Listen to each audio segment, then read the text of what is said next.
तो दोस्तों फाइनली मैंने भी 144 साल वाले महाकुंभ में डुबकी लगा लिया। मगर दोस्तों मुझे वहां कुछ सीखने को मिला, और वहां मुझे सीखने को यह मिला कि अगर आप वीआईपी लोगों की लिस्ट में नहीं है तो फिर आप सोच लीजिए कि आपके साथ क्या हो सकता है ना। और अगर आप वीआईपी लोगों की लिस्ट में हैं तो आप बिल्कुल आसानी से मेला घूम कर आ सकते हैं, बिल्कुल आराम से, आपको कोई भी दिक्कत, कोई भी तकलीफ नहीं होगी, है ना।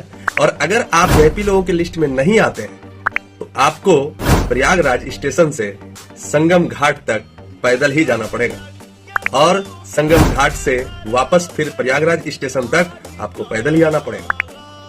अब आप सोचिए कि आपको किस लिस्ट में रहना है। आप आम आदमी के लिस्ट में रहना चाहते हैं या आप वीआईपी लोगों की लिस्ट में जाना चाहते हैं। और अगर आप वीआईपी लोगों की लिस्ट में जाना चाहते हैं तो आपको तो पैसा कमाना पड़ेगा, क्योंकि सभी लोगों को पता है कि अगर आप वीआईपी लोगों की लिस्ट में आना चाहते हैं तो आपके पास पैसा बहुत जरूरी है, और अगर आपके पास पैसा नहीं है तो आप आम लोगों की गिनती में आएंगे, है ना। दोस्तों पूरे प्रयागराज मेले में मैंने लोगों के बीच में जो उत्साह देखा, ये एक अलग बात है कि आप वीआईपी लोगों की लिस्ट में अगर आते हैं और अगर आप मेला जाते हैं तो आपको वहां पर एक अलग सुविधा मिलेगी।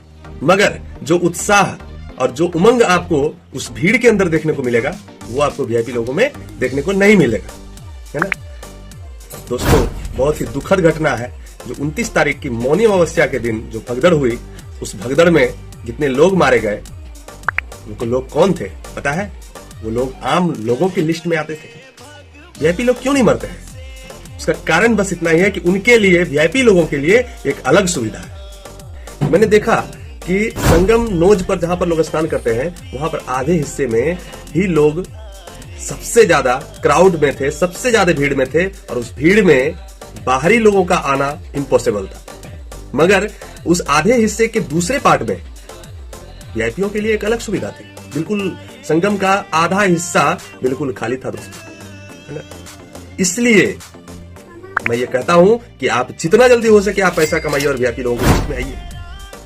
मेरे बहुत सारे वीडियो आप देख सकते हैं, मैंने बहुत तरह तरह के तरीके बताए हैं कि आपको क्या करना होगा, किस तरीके से करना होगा जिससे आप भी पैसा कमा सकते हैं।